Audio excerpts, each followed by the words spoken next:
Friends, स्वागत है आपका अपने अभिजान क्लासेज पे। मैं अरुण शर्मा आज आपको जो लास्ट वीडियो था फीमेल रिप्रोडक्टिव सिस्टम उसके आगे के पार्ट के बारे में बताऊंगा। लास्ट वीडियो में हमने बात की थी फीमेल रिप्रोडक्टिव सिस्टम में फैलोपियन ट्यूब की और ओवरीज की, और आज हम जो बात करेंगे वो यूट्रस की बात करेंगे और जो एक्सटर्नल जेनिटेलिया है, बाह्य जो जननेंद्रिय अंग हैं, उनके बारे में आज हम लोग बात करेंगे। तो आई होप जो लास्ट वीडियो था वो आप लोगों ने देखा होगा, उसे समझने की कोशिश की होगी। आज में जो बाकी का पार्ट है फीमेल रिप्रोडक्टिव सिस्टम का, उसको एक्सप्लेन करूंगा, और उसको एक्सप्लेन करने के बाद जो कल मेरा नेक्स्ट वीडियो आएगा उसमें कंप्लीट फीमेल रिप्रोडक्टिव सिस्टम का हम रिवीजन करेंगे एक बार फिर से, जिससे बच्चों को हेल्प मिल जाए समझने में और बेहतर तरीके से करने में। तो हम स्टार्ट करते हैं आज फीमेल रिप्रोडक्टिव सिस्टम का पार्ट जो सेकंड है वो। तो एक बार अपन सबसे पहले ड्रॉ कर लेते हैं डायग्राम को नॉर्मली, फिर जब अपन स्मूथली पढ़ेंगे वापस इसको तो इसके बारे में मैं आप लोगों को बता दूंगा। ये है, ये जो पार्ट अपन पढ़ रहे हैं फीमेल रिप्रोडक्टिव सिस्टम का, जो डायग्राम में यहाँ पर ड्रॉ कर रहा हूँ वो इंटरनल पार्ट है। कौन सा पार्ट है? इंटरनल पार्ट है, जो आप लोग 10th क्लासेस तक देख रहे थे। एनसीईआरटी जो है उसमें तो आज भी यही पार्ट है, लेकिन आरबीएसई बोर्ड ने इस बार एक्सटर्नल जो जेनिटेलिया है, जो बाह्य जो जननेंद्रिय अंग है, उनका भी जो डायग्राम है वो मेंशन कर रखा है, तो हम उसके बारे में भी अभी बात करेंगे। ये नॉर्मल सा हमने डायग्राम ड्रॉ कर लिया किसका? इंटरनल वाले पार्ट का। और यहां पर लास्ट टाइम मैंने आपको बताया था कि ये है इन्फंडिबुलम, कीपक बोलते हैं इसको। क्या बोलते हैं? कीपक बोलते हैं। ये बना लिया इन्फंडिबुलम। तो ये तो हुई हमारी कौन सी ट्यूब? ओविडक्ट या फैलोपियन ट्यूब। एक पेयर है, दो जोड़ी पाई जाती है। ये वाला पार्ट जो है वो आज हम बात करेंगे, ये यूट्रस का पार्ट है। किसका पार्ट है? यूट्रस का पार्ट है। यहाँ पर ओवरीज पाई जाती है। क्या पाई जाती है? ओवरीज पाई जाती है। ये ओवरीज हो गई जो लिगामेंट के द्वारा जुड़ी हुई है। किसके द्वारा जुड़ी हुई है? लिगामेंट के द्वारा। और मैंने एक नाम बताया था लास्ट वीडियो में, मीजोवेरियम। ये मीजोवेरियम क्या है? ये मीजोवेरियम इस ओवरीज को बांधे रखते हैं। क्या करके रखते हैं? इसको बांध के रखते हैं। मैं दूसरे स्केच पेन से इसके बारे में बता देता हूं। ये इसको क्या करके रखते हैं? बांध के रखते हैं। ठीक है, तो अब हम बात करते हैं कि अंदर की साइड में क्या पार्ट है। तो यहां जो पार्ट है इसे हम बोलते हैं वेजाइना। क्या बोलते हैं इसको? वेजाइना, योनि। और यहां से ये सर्वाइकल कैनाल है, एंडोमेट्रियम जो लेयर होती है यूट्रस की वो है, और इस टाइप से कुछ ये नैरो होती है, पहले सक्रिय होती है, फिर ऊपर से इसकी चौड़ाई बढ़ती जाती है। और ये इस प्रकार से हम लोगों ने एक नॉर्मल सा डायग्राम किसका ड्रॉ कर लिया? फीमेल रिप्रोडक्टिव सिस्टम का क्या कर लिया? ड्रॉ कर लिया। अब हमें बात क्या करनी है आज? हमें बात करनी है यूट्रस के बारे में। क्यों? क्योंकि हम लोगों ने पहला जो पार्ट था किसके बारे में पढ़ लिया था? अंडाशय के बारे में पढ़ लिया था, ओवेरी के बारे में पढ़ लिया था।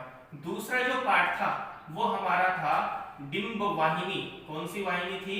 डिंब वाहिनी, फैलोपियन ट्यूब। Fallopian tube. और आज जो हम लोग बात करेंगे वो बात करेंगे गर्भाशय की, जो सबसे सिंपल नाम है, कई बार आप लोगों ने सुना होगा, यूट्रस इसको कहते हैं, है ना। गर्भाशय की आज हम लोग बात करेंगे, और गर्भाशय की बात करने के बाद ही हम वेजाइना की भी बात करेंगे। किसकी बात करेंगे? वेजाइना, यानी जिसको हम लोग क्या बोलते हैं? योनि। ये हो गई वेजिना की बात करते हैं। तो आज हम जो बात कर रहे हैं वो यूट्रस की कर रहे हैं। तो देखो यूट्रस में कौन कौन से पार्ट है? यूट्रस को हम 3 पार्ट्स में डिवाइड करते हैं। कितने पार्ट्स में डिवाइड करते हैं? 1, 2 और 3 पार्ट्स में डिवाइड करते हैं। नंबर 1 वाला पार्ट कौन सा है? नंबर 1 वाला पार्ट है फंडस वाला पार्ट। कौन सा पार्ट है? फंडस वाला। अब इसमें फंडस वाला पार्ट कौन सा है? तो देखो मैं भी बताता हूं कि ये जो गुंबद के आकार का है, ये वाला पार्ट, ये तैता जो पार्ट है, ये गुंबद के आकार का जो पार्ट है, इसे हम लोग क्या बोलते हैं? फंडस बोलते हैं। गुंबद समझते हो, जो टेंपल के ऊपर की साइड में होता है, वैसा कैप टाइप या टोपी नुमा जो संरचना होती है वो। दूसरा पार्ट है यूटेराइन केविटी। कौन सी केविटी? Uterine cavity. कैविटी का मतलब यहाँ गुहा, यूटेराइन का मतलब गर्भाशय गुहा। तो इस फंडस को तो हम लोग बोलते हैं, और इसको हम लोग बोलते हैं गर्भाशय गुहा। तो गर्भाशय गुहा कौन सी है? ये वाला जो पार्ट है, ये जो बीच के अंदर जो पूरा पार्ट दे रखा है, ये वाला जो पार्ट है, इसे अपन बोलते हैं यूटेराइन केविटी।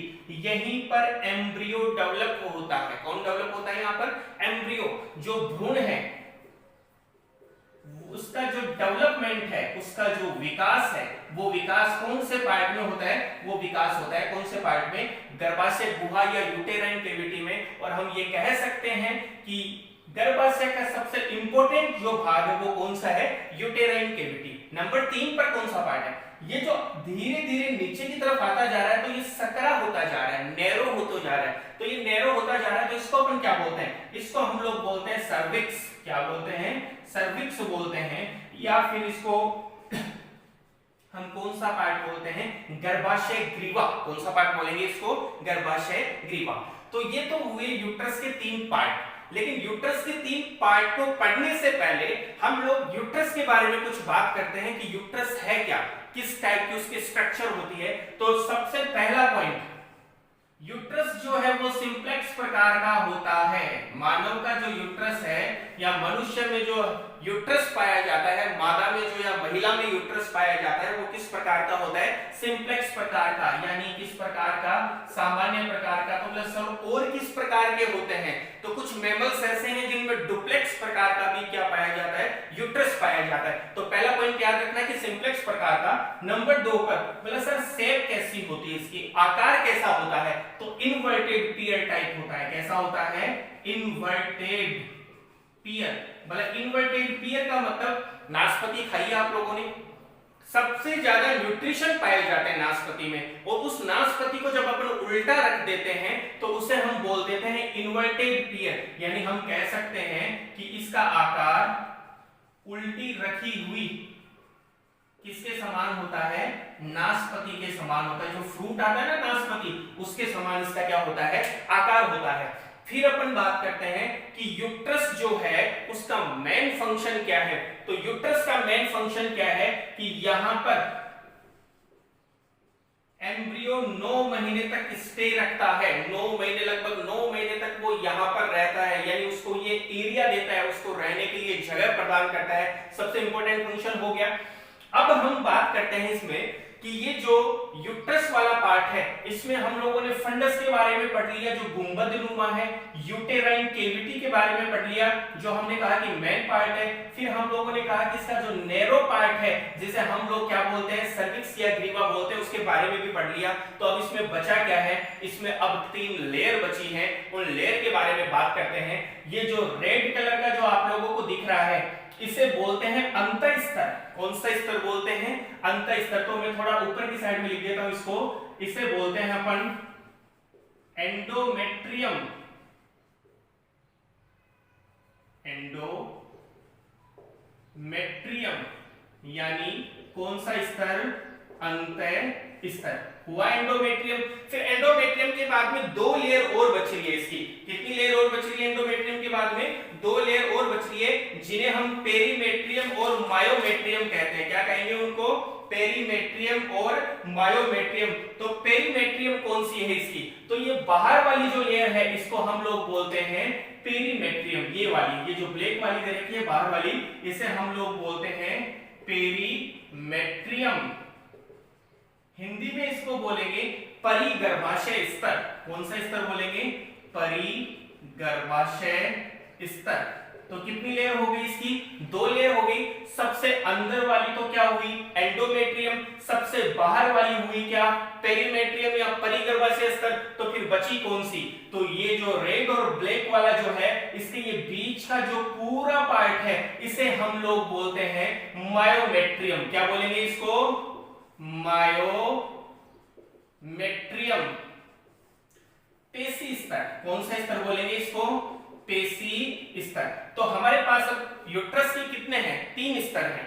तो यूट्रस के जो 3 स्तर हैं, उन तीनों स्तरों के बारे में मैं एक बार आपको बता देता हूं। बहुत ही इंपॉर्टेंट चीजें हैं। नंबर 1, एंडोमेट्रियम की क्या भूमिका है? तो आप लोगों को मैं ये बता देता हूं कि जैसे ही प्यूबर्टी स्टार्ट होती है लड़कियों में या एडोलेसेंस की प्रोसेस होती है, किशोर अवस्था जब आती है, यौवनारंभ जब स्टार्ट होता है, तो उनमें पहली बार ब्लीडिंग होती है, मेंस्ट्रुएशन साइकिल स्टार्ट होता है, जिसे हम रिप्रोडक्शन साइकिल के नाम से भी जानते हैं, यानी मेंस्ट्रुएशन साइकिल, माहवारी जो आम भाषा में बोलते हैं। इस मेंस्ट्रुएशन साइकिल का मेन रीजन क्या है, ये मैं आप लोगों को जब ये साइकिल पढ़ाऊंगा, मेंस्ट्रुएशन साइकिल, तब बताऊंगा। लेकिन मैं इसमें एक छोटी सी बात बता देता हूं आपको कि मेंस्ट्रुएशन साइकिल आने का मेन कारण है कि जो ओव्यूम है, जो अंडाणु है, वो यदि फर्टिलाइज्ड नहीं होता, यदि वो निषेचित नहीं होता, तो वो मृत हो जाता है, डेड हो जाता है। क्या हो जाता है? डेड, उसकी मृत्यु हो जाती है। और जब उसकी मृत्यु हो जाती है तो वो कहां निकलता है? शरीर के बाहर। और जब वो शरीर के बाहर निकलता है तो एंडोमेट्रियम और यहां पर पाई जाने वाली ब्लड की वेसल्स, रुधिर कणिकाएं टूटकर कहां निकलती है? बाहर। और बाहर निकलती है तो उस प्रोसेस को हम बोलते हैं ब्लीडिंग, रक्तस्राव की प्रोसेस। रक्तस्राव की क्या हुई? प्रक्रिया हुई, जो सामान्यतः महिलाओं में या लड़कियों में कितने दिनों तक होती है? 3 से 5 दिनों तक होती है। औसत एक दिन में कितना ब्लड बाहर निकलता है? 20 से 25 ml ब्लड कहां निकलता है? बाहर निकलता है। तो यहां एक बहुत अच्छा क्वेश्चन पुटअप हो सकता है कि किसी महिला में मेंस्ट्रुएशन साइकिल का न आना क्या प्रेगनेंसी का संकेत है? क्योंकि मैंने अभी आपको बताया है कि ओव्यूम जो है वो यदि डेड हो जाता है, या ओव्यूम जो है वो क्या नहीं होता? फर्टिलाइज्ड नहीं होता। तो फर्टिलाइज्ड नहीं हो रहा वो यदि, तो ही तो वो बाहर निकल रहा है, और वो बाहर निकल रहा है तो क्या स्टार्ट हो जाता है? Menstruation cycle. लेकिन अब मैं ये कह रहा हूं कि किसी महिला में मेंस्ट्रुएशन साइकिल नहीं आ रहा। कितने दिनों में आता है वो आप सब लोगों को पता है कि 28 दिन है, एवरेज औसत दिन है, जिनमें ये वापस से क्या होता है? रिपीट होता है। अब यदि किसी महिला में मेंस्ट्रुएशन साइकिल नहीं आ रहा, तो क्या वो महिला प्रेग्नेंट है? क्या वो महिला गर्भवती है? तो कैसी कंडीशन है? तो इसमें अपन क्या कहते हैं कि सामान्यतः यही माना जाता है कि मेंस्ट्रुएशन साइकिल का न आने का कारण कि महिला प्रेग्नेंट है, उसके प्रेगनेंसी स्टार्ट हो गई है। लेकिन कई बार और भी कारण हो सकते हैं, और उन कारणों में कुछ कारण है वो मैं आप लोगों को बता देता हूं। डिप्रेशन, तनाव, पहले नंबर पे दुर्बलता, शरीर में पोषक पदार्थों की कमी होने की वजह से, और तीसरे नंबर पे हार्मोन का इम्बैलेंस होना, हार्मोन या हार्मोन की अनियमितता, हार्मोन की अनियमितता। ये भी कुछ कारण हैं जिनकी वजह से महिला को 28 दिन में रिपीट ना होकर 28 दिन की जगह 35 दिन या कितने दिन भी हो जाते हैं, 40 दिन भी हो जाते हैं। और ऐसी कंडीशन में हम नहीं कह सकते कि वो महिला क्या है? प्रेग्नेंट है। तो महिला तो प्रेग्नेंट कब होगी? तो ये आप लोगों को पता है कि जब महिला ने कौन सी प्रोसेस की है? कोपुलेशन की प्रोसेस की है, मैथुन किया है, इंटरकोर्स किया है। इंटरकोर्स हुआ ही नहीं, कोपुलेशन हुआ ही नहीं, और फिर भी महिला में मेंस्ट्रुएशन साइकिल नहीं आ रहा, तो जरूरी नहीं कि वो महिला प्रेग्नेंट है, क्योंकि हम चीज ये तो पहले ही क्लियर कर रहे हैं कि उसमें क्या नहीं हुआ? कोपुलेशन की प्रोसेस नहीं हुई। तो उस समय हमारा आंसर इन 3 चीजों पर डिपेंड रहेगा। इस क्वेश्चन को और अच्छे से मैं डिस्क्राइब करूंगा जब अपन पार्ट पढ़ेंगे, मेंस्ट्रुएशन साइकिल वाला जो वीडियोस अपलोड होगा उसमें आप लोगों को बताऊंगा। तो एंडोमेट्रियम का रोल क्या था वो मैंने आप लोगों को बता दिया कि जिस समय मेंस्ट्रुएशन साइकिल होता है उस समय ये टूटकर कहां निकलता है? बाहर निकलता है। अब दूसरा जो था यहां पर पेरीमेट्रियम, कौन सा मेट्रियम? पेरीमेट्रियम। तो पेरीमेट्रियम का जो मेन फंक्शन है वो क्या है? जिस समय पार्ट्यूरिशन होता है, प्रसव की क्रिया होती है, कौन सी क्रिया?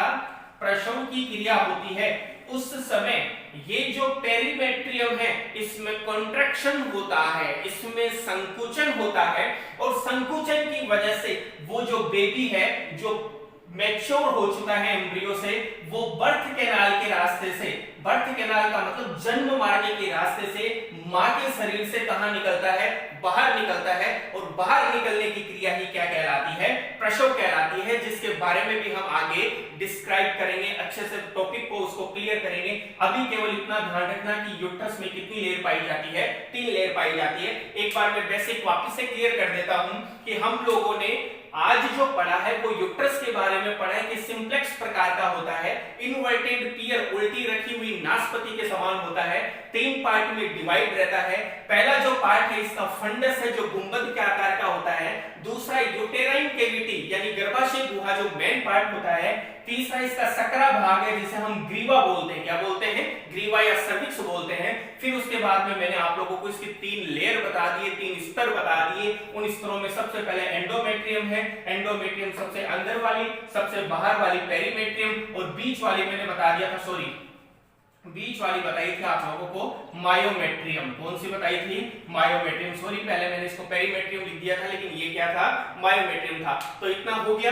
अब एक छोटी सी चीज और, बोले सर वोम्ब क्या है, गर्भाशय को ही वोम्ब भी कहते हैं, WOMB, वोम्ब भी इसको ही कहते हैं। तो यूट्रस वाला पार्ट कंप्लीट हो गया। अब देखो यहां नीचे की साइड में जब अपन चलेंगे,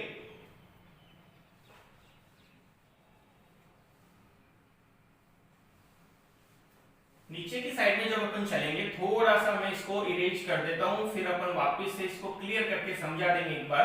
तो अपन कहेंगे कि सर वेजाइना कहां है, तो वेजाइना वाला जो पार्ट है वो वेजाइना वाला पार्ट ये है, ये लो आपका वेजिना वाला पार्ट, जिसे हम लोग क्या बोलते हैं, योनि बोलते हैं। तो बोले सर ये कैसे बना, तो जो गर्भाशय है ये सिंप्लेक्स वाला, ये नीचे से आता था, सकरा हो जाता और एक ट्यूब जैसी संरचना बना देता है, एकदम झिल्ली में ट्यूब जैसी पतली नलिका रूपी संरचना बना देता है, जिसे हम लोग क्या बोलते हैं, वेजाइना बोलते हैं। और इसी वेजाइना में नर के द्वारा, पुरुष के द्वारा वीर्य सेचन की प्रक्रिया होती है, इंसेमिनेशन होता है, यहां शुक्राणु छोड़े जाते हैं। कौन सी प्रक्रिया होती है, इंसेमिनेशन, वीर्य सेचन, ठीक है। अब एनसीईआरटी में यहां एक मेंशन कर रखा है कि योनि वाले पार्ट पे यहां पर एक म्यूकस झिल्ली पाई जाती है। कौन सी झिल्ली पाई जाती है, म्यूकस मेम्ब्रेन पाई जाती है, जो काफी इंपॉर्टेंट है, और उसका नाम है हाइमन मेम्ब्रेन। कौन सी मेम्ब्रेन है, हाइमन मेम्ब्रेन। ये हाइमन मेम्ब्रेन जो है ये सामान्यतः पहली बार इंटरकोर्स करने पर ब्रेक हो जाती है, टूट जाती है, लेकिन आज भी हमारे समाज में कुछ ऐसे नैरो माइंडेड पर्सन है जो बहुत ही निचले स्तर के ऊपर सोच रखते हैं। वो ऐसा मानते हैं कि यदि शादी के बाद किसी में हाइमन मेम्ब्रेन नहीं है तो उसने अपनी वर्जिनिटी खो दी है, जबकि एनसीईआरटी में ये शो कर रखा है, मेंशन कर रखा है कि हाइमन मेम्ब्रेन का न होना वर्जिनिटी की पहचान नहीं है, कुंवारेपन की पहचान नहीं है, क्योंकि ये तो हॉर्स राइडिंग से भी टूट सकती है, घुड़सवारी से भी टूट सकती है, स्विमिंग करने से भी टूट सकती है, और यहां तक टेम्पोन के यूज से भी टूट सकती है। टेम्पोन एनसीईआरटी में मेंशन कर रखा है, टेम्पोन क्या, वाउंड शक्कर, वाउंड शक्कर का मतलब घाव में से जो अपशिष्ट पदार्थ है उसको सोखने वाला। तो यहाँ कौन सा घाव है, यहाँ अपन बात कर रहे हैं मेंस्ट्रुएशन साइकिल की, जहां औरतें पेड का या लड़कियां पेड जो यूज करती है, सेलेक्टिव पेड जो यूज करती है, उसकी वजह से भी कई बार क्या टूट जाती है, हाइमन मेम्ब्रेन टूट जाती है। और कई बार तो कोपुलेशन करने पर भी यह नहीं टूटती, मैथुन की क्रिया करने पर भी नहीं टूटती। तो हम ये चीज क्लियर कर दें कि हाइमन मेम्ब्रेन का पाया जाना वर्जिनिटी की पहचान नहीं है, कुंवारेपन की क्या नहीं है, पहचान नहीं है। तो आज हम लोगों ने बात कर ली यूट्रस की, और यूट्रस के बाद में बात कर ली हम लोगों ने किसकी, वेजाइना की। तो वेजाइना का मेन फंक्शन क्या है, एक तो ये यूरिन को बाहर निकालने के लिए रास्ता प्रदान करता है, किसको बाहर निकालने के लिए रास्ता प्रदान करता है, यूरिन को। दूसरा ये है बर्थपाथ का कार्य भी करता है, जन्म जो रास्ता है, बच्चा जो पैदा होता है उसका भी क्या करता है, कार्य करता है। और एक सबसे इंपॉर्टेंट चीज जो कई बार नॉर्मल जो भी एक एग्जाम है, कॉम्पिटिटिव एग्जाम, उनमें पूछा जा चुका है, मेडिकल से रिलेटेड ही नहीं, अदर जो भी एग्जाम है, कि मनुष्य में या मानव महिला की योनि में कौन सा बैक्टीरिया प्रेजेंट होता है। काफी इंपॉर्टेंट है, लिख लेना इसको। उस जीवाणु का नाम है लैक्टोबैसिलस जीवाणु। कौन सा जीवाणु है? लैक्टोबैसिलस। कई बार नाम सुना है कि दही में कौन सा जीवाणु पाया जाता है, तो दही में पाया जाने वाला जीवाणु भी कौन सा है? लैक्टोबैसिलस। और वेजाइना में पाया जाने वाला जीवाणु भी कौन सा है? लैक्टोबैसिलस। फंक्शन क्या है इसका? यहाँ एसिडिक फॉर्म रखता है, ये अम्लीय माध्यम रखता है, जिसके फलस्वरूप महिला के रिप्रोडक्टिव पाथ में किसी भी प्रकार का इंफेक्शन ना हो। तो आज हम लोगों ने बात कर ली किसके बारे में? पूरा फीमेल रिप्रोडक्टिव सिस्टम है उसके बारे में। और अब मैं आप लोगों को बता देता हूं एक्सटर्नल जेनिटेलिया, जो एनसीईआरटी में तो केवल नाम दे रखे हैं, आरबीएससी और अदर स्टेट जो बोर्ड है उनके अंदर थोड़ा सा उनको डिस्क्राइब कर रखा है। पढ़ना जरूर है, क्वेश्चन पुटअप नहीं होता राजस्थान बोर्ड में, लेकिन एक बार फिर भी आप लोगों को देख लेना कि कौन कौन से पार्ट हैं। तो ये पार्ट जो बताया था, ये तो मैंने आप लोगों को बताया था कि ये इंटरनल पार्ट है। कौन सा पार्ट है? इंटरनल पार्ट है। तो मतलब फिर एक्सटर्नल जेनिटेलिया कौन से हैं? बाह्य जननेंद्रिया कौन सी है? तो बाह्य जननेंद्रिया जो है उनके नाम है नंबर 1 मॉन्स प्यूबिस, हिंदी में बोलते हैं इसको जघन सेल, चट्टान। जघन का मतलब गहरी, सेल का मतलब चट्टान। नंबर 2 पर है लेबिया मेजोरा। लेबिया मेजोरा, हिंदी में बोलते हैं हम वृहद भगोष्ठ। क्या बोलेंगे? वृहद भगोष्ठ। नंबर 3 पर है लेबिया माइनोरा। कौन सा है? Labia minora. इसे हम लोग बोलेंगे लघु भगोष्ठ, यानी छोटा है। माइनर बताया है, ये मेजर बताया है, तो इसको अपन बोलेंगे लघु भगोष्ठ। और चौथे नंबर पे आता है क्लीटोरिस। नाम सुना है कई बार। औरतों का सबसे ज्यादा उत्तेजित होने वाला अंग कौन सा है? क्लीटोरिस है, जिसे हम लोग बोलते हैं भगसेफ। क्या बोलते हैं? भगसेफ। ये 4 जो नाम मैंने आप लोगों को बताए हैं, ये एनसीईआरटी में है। इनके बारे में मैं अभी बताऊंगा कि कौन कौन से पार्ट कहां प्रेजेंट होते हैं। और उनके अलावा 2 चीजें और जोड़ लेना आप लोग। एक तो जोड़ लेना वेस्टिब्यूल। राजस्थान बोर्ड के बच्चे ध्यान देना भाई, आरबीसी वाले। वेस्टिब्यूल, प्रघाण। कौन सा पार्ट है? प्रघाण। और सबसे लास्ट में पार्थोनिल की ग्लैंड, पार्थोनिल ग्लैंड। ये ग्रंथि है। इस ग्रंथि के द्वारा एक ल्यूब्रिकेंट का सिक्रेशन होता है, वो मैं आप लोगों को अभी बताऊंगा। तो आप लोगों को जो नाम याद रखने हैं एक्सटर्नल जेनिटेलिया जो बाहर दिखाई देते हैं, उनमें है mons pubis, labia majora, labia minora, clitoris, vestibule और लास्ट वाला जो है वो है पार्थोनिल की ग्रंथियां। इनको कंप्लीटली सबको सामूहिक रूप से हम एक नाम दे सकते हैं और वो नाम है वल्वा। हिंदी में इसे बोलते हैं भग। कई बार नाम सुना है आप लोगों ने, भग, वल्वा। तो वल्वा क्या है? ये जो एक्सटर्नल जेनिटेलिया है, ये जो बाह्य जननेंद्रियां हैं, इन सबको सम्मिलित रूप से हम लोग क्या बोलते हैं? वल्वा बोलते हैं। जल्दी ही पीडीएफ नोट्स में अपलोड कर दूंगा, आप वहां से लिख लेना। रफली लिखना चाहो तो आप लोग लिख सकते हो। और एक मैं डायग्राम आप लोगों को ड्रॉ करके बताता हूं। ये नाम आप लोग देख लेना, स्क्रीनशॉट ले लेना इनको यदि याद न रहे तो। और मैं अब नीचे आपको डायग्राम ड्रॉ करके बता देता हूं और फिर बता देता हूं कि कौन कौन सा पार्ट कहां कहां पाया जाता है। तो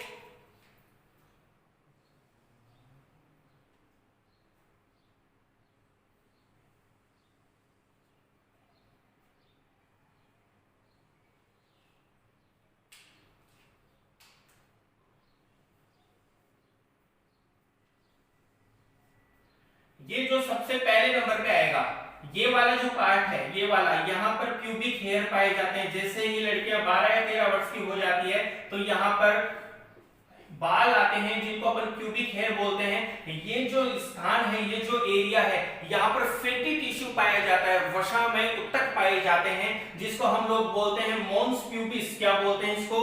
मॉन्स प्यूबिस। इसको अपन बोलते हैं जघन सेल। कौन सी सेल बोलेंगे?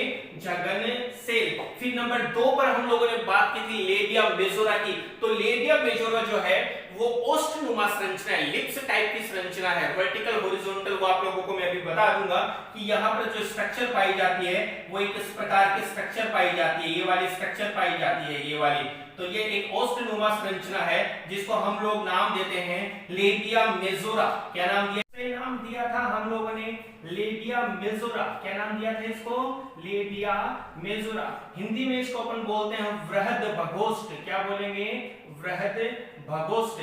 तो इस पर भी क्या पाए जाते हैं? छोटे छोटे रोम पाए जाते हैं। और इसके जस्ट नीचे की ओर पाया जाता है, इसके जस्ट नीचे की ओर पाया जाता है ये वाला आपका एरिया जिसे हम लोग बोलते हैं लेबिया माइनोरा। लेबिया माइनोरा जो है वो लेबिया मेजोरा से छोटा होता है, अंदर की साइड में ओस्ट होता है जो थोड़ा सा वर्णाकित होता है, यानी रेडिश कलर की स्कीन दिखाई देती है। और जहां पर ये इसका नाम मैंने आप लोगों को बता दिया लेबिया माइनोरा, लेबिया माइनोरा या लघु भगोष्ठ। जहां पर इसका जॉइंट पाया जाता है इस वाले स्थान पर यहां पर पाया जाता है क्लीटोरिस। क्या पाया जाता है? क्लीटोरिस पाया जाता है, जो क्लीटोरिस भग सेफ। क्या बोलते हैं इसको? भग सेफ। ये वाला वो एरिया है जो महिलाओं में सबसे ज्यादा उत्तेजना वाला क्या होता है? अंग होता है। यहां पर पाया जाता है मूत्र छिद्र। कौन सा छिद्र? मूत्र छिद्र, जहां से यूरिन का डिस्चार्ज किया जाता है। यहां पर पाया जाता है जनन पाथ। कौन सा पाथ पाया जाता है? जनन पाथ पाया जाता है, बर्थ पाथ पाया जाता है। और इसी बर्थ पाथ में, बर्थ पाथ जहां से जन्म होता है बच्चों का, या रिप्रोडक्टिव पाथ या जनन पाथ भी इसको बोल सकते हैं, इसी में वो पाई जाती है हाइमन मेम्ब्रेन। कौन सी मेम्ब्रेन पाई जाती है? Hymen membrane. तो आशा करता हूं कि ये आप लोगों को समझ में आया होगा। अब अपन इनमें दो चीजों और ऐड करते हैं जो इस बार राजस्थान बोर्ड में है। नंबर 1 पर है वेस्टिब्यूल। भले ये वेस्टिब्यूल क्या है, ये प्रधान किसे कहते हैं? तो ये जो अंदर की साइड में क्या पाया जाता है? लेबिया माइनोरा पाया जाता है। इस लेबिया माइनोरा में एक खांच पाई जाती है, एक दरार पाई जाती है, जिसे हम लोग नाम बोलते हैं वेस्टिब्यूल। और यहीं पर जनन पथ के पास में ही यहां पर एक ग्रंथि पाई जाती है जिसे हम लोग बोलते हैं बार्थोनिल ग्लैंड। कौन सी ग्लैंड बोलते हैं? बार्थोनिल ग्लैंड। और ये जो ग्रंथि है ये एक लुब्रिकेशन का स्रावन करती है। किसका स्रावन करती है? लुब्रिकेशन, चिकने पदार्थ का सिक्रेशन करती है जो सुगमता बनाए रखता है। किस चीज में सुगमता बना के रखेगा? कोपुलेशन की प्रक्रिया में। कोपुलेशन का तात्पर्य आप लोगों को पता है मैथुन की क्रिया। मैथुन की क्रिया में वो क्या बना के रखता है? सुगमता। या फिर अपन ये कह सकते हैं कि बार्थोनिल ग्लैंड से सिक्रेट होने वाला जो पदार्थ है वो पूरे वल्वा को, पूरे एक्सटर्नल जेनिटेलिया को क्या बनाए रखता है? चिकना बनाकर रखता है। और यहाँ बात अपन करते हैं लास्ट में एनस की। किसकी बात करते हैं? यहाँ पर एनस की बात करते हैं, गुदा द्वार की बात करते हैं। ये वो एरिया सॉरी या ये वो रास्ता है जिसके द्वारा शरीर से अपशिष्ट पदार्थों को कहां निकाला जाता है? बाहर निकाला जाता है। तो कंप्लीटली आज हम लोगों ने फीमेल रिप्रोडक्टिव सिस्टम के बारे में पढ़ लिया। एनसीईआरटी में जो मेंशन कर रखा है वो भी मैंने आप लोगों को एक एक कॉन्सेप्ट क्लियर करवाए हैं। और साथ में मैंने आप लोगों को आरबीएससी वो और जो एक्स्ट्रा बोर्ड है उसमें पूछे जाने वाले क्वेश्चनों के बारे में भी बताया है कि कौन कौन सी चीजें पूछ सकते हैं। नेक्स्ट वीडियो में पूरे फीमेल रिप्रोडक्टिव सिस्टम का मैं एक बार वापस से रिवीजन करूंगा, एकदम शॉर्ट में पूरी को बता दूंगा। दोनों वीडियो को हम लोग बोल सकते हैं कि कंप्रेस करके एक छोटा सा वीडियो 20-25 मिनट का बनाऊंगा जिसमें आप लोगों को कंप्लीट बता दूंगा इसमें कि कौन कौन से पार्ट हैं। अब लास्ट इंफॉर्मेशन, लॉकडाउन है, सभी स्टूडेंट्स जो हैं वो घर पे रहते होंगे और मैं यही चाहता हूं कि नेशन को बचाने के लिए, अपने देश को बचाने के लिए आप लॉकडाउन का पालन करें, अपने घर पे रहें, दूरी बना के रखें। जो सोशल डिस्टेंसिंग की जो पालना के लिए बोला जा रहा है बार बार में उसका पालन करें। आगे जो वीडियो मैं अपलोड करूंगा कोविड-19 के बारे में उसमें भी आप लोगों को बताऊंगा कि आप लोगों को किन किन चीजों का ध्यान रखना आवश्यक है। अब ये स्टार्ट क्यों किया ऑनलाइन क्लासेस, इसका ऑब्जेक्ट क्या था वो मैं आप लोगों को बता देता हूं। उसका ऑब्जेक्ट ये था कि आज मैं हार्ड वर्क कर रहा हूं, मेरी जो पूरी टीम है वो आप लोगों के साथ हार्ड वर्क कर रही है। वो इसलिए कि आप घर पे बैठे हो, स्कूल्स ओपन नहीं हो रही, कॉलेज ओपन नहीं हो रही, कोचिंग्स बंद है, तो क्या किया जाए? तो आप लोगों को असुविधा ना हो इसीलिए हम लोग आपके लिए मेहनत कर रहे हैं। हम लोग किसके लिए मेहनत कर रहे हैं? आप लोगों के लिए मेहनत कर रहे हैं। वो अलग बात है कि मेरी मेहनत का रिजल्ट मुझे 2 साल बाद में या 3 साल बाद में मिले, या हो सकता है साल भर बाद में मिले, लेकिन आप लोगों को अगले साल बोर्ड क्लासेज हैं, या फिर वो स्टूडेंट जो डॉक्टर बनने का सपना देखते हैं, वो स्टूडेंट जो आईएएस बनने का सपना देखते हैं, वो स्टूडेंट जो आचार्य बनने का सपना देखते हैं, वो स्टूडेंट जो मैथ में आगे कुछ करना चाहते हैं, उन सबके वीडियोज हमारे चैनल पे अपलोड हैं और सिर्फ आपके लिए। तो आशा करता हूं कि आप लोगों को ये वीडियोज पसंद आए होंगे। धन्यवाद। सब्सक्राइब करें, बेल आइकन का बटन दबाना न भूलें और ज्यादा से ज्यादा बच्चों को ये जो हमारा चैनल है उसको शेयर करें। Thank you so much. Next video में हम इसी के बारे में फिर से बात करेंगे।